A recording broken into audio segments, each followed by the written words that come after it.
So for those who are ready to do the transferring, I'm going to show you what steps you will take. So if all people in the room could kindly refrain from conversation for a minute, and you could, put your attention to this because you're all going to need to do it. So once you have your design ready to transfer onto your plate, you're going to create, and these are reusable.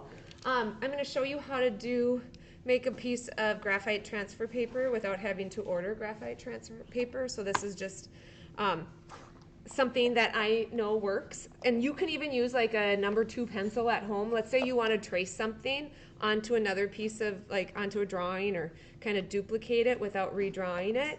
This is a trick. I happen to have big sticks of graphite that you'll use. And how I covered this is I took a piece of tracing paper.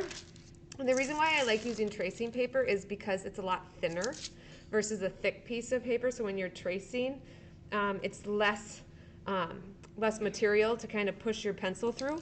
But I'm just going to cover my whole one side of my tracing paper with graphite pencil, or graphite.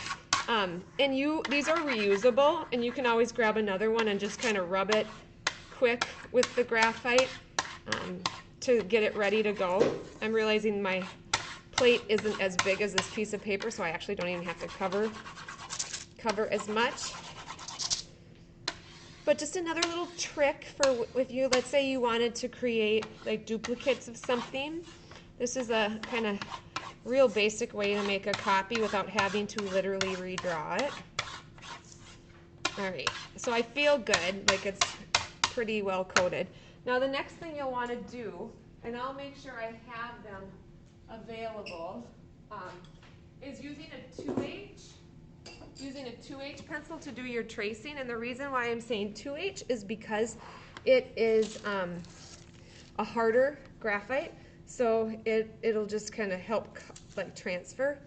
And I gotta grab one more thing. And I'll have all of this material ready for you over at the drawers.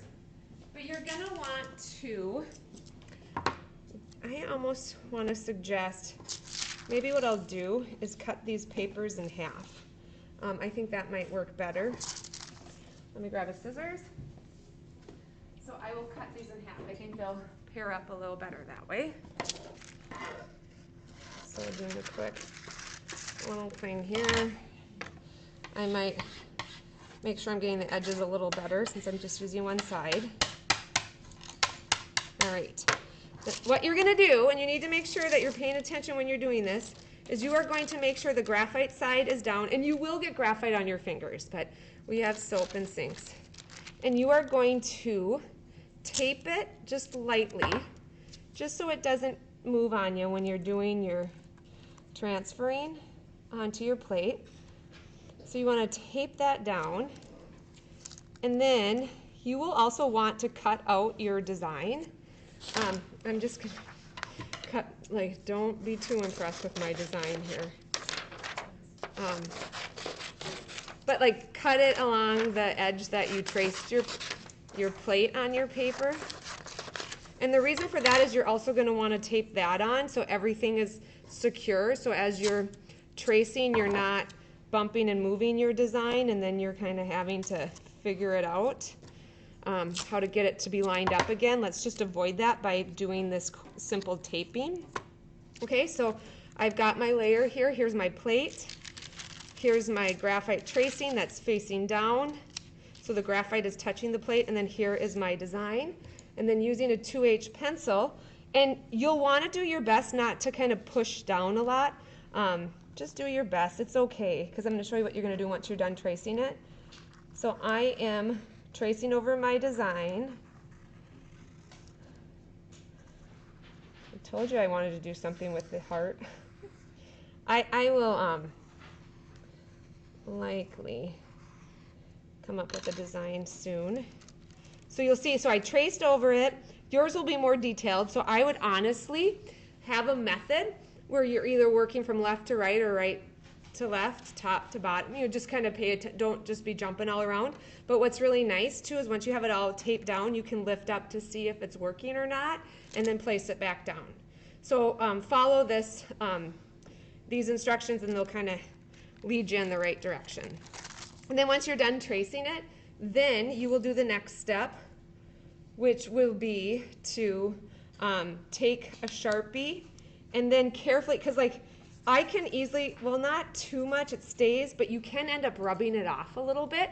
So that's why we're going with black Sharpie marker, because we're printing with black ink. So that first couple prints, because I've learned the hard way, if you use like a different color Sharpie marker, it can kind of contaminate the ink a little bit. But working with the black, then you would outline, so maybe moving from left to right if you're right-handed and right to left if you're left-handed, to then just trace over those lines. Then you can set that aside and your plate can kind of chill and wait. And then I would recommend going over to your design and then creating kind of decisions for like, where do you want your print to have white? Where do you want it to be solid black? Where do you want to do more of the contour lines to imply that three-dimensional form? Most people won't get there today, right? Am I right? Or some of you might. So if you need help, let me know, but you could even just start by filling in exactly where you know you want it to be like solid black. I want to talk a little more, but I think I'll talk about that tomorrow.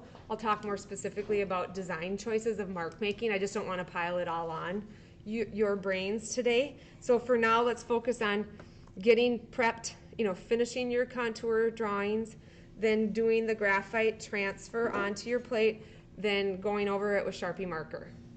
Is that enough to keep track of for now? And then you really will get into that design mode, and we'll talk like positive, negative, mark making choices, all of that.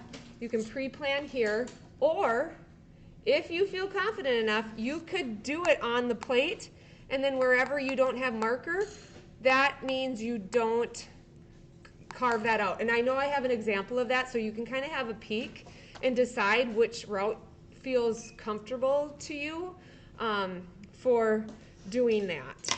And I found a really cool video that I want to share with you, but I think I'll share it at the top of the block tomorrow, because I think more people will be at that place of starting to kind of plan where do you want the white in your design. Sound good? I'm going to get that music going again. I'm going to set all the materials for people who are ready to transfer onto their plates over at this counter here, and we'll just keep working. And if you're not ready to do that today, you can do it tomorrow. Sound good? Awesome. Okay, thanks for listening.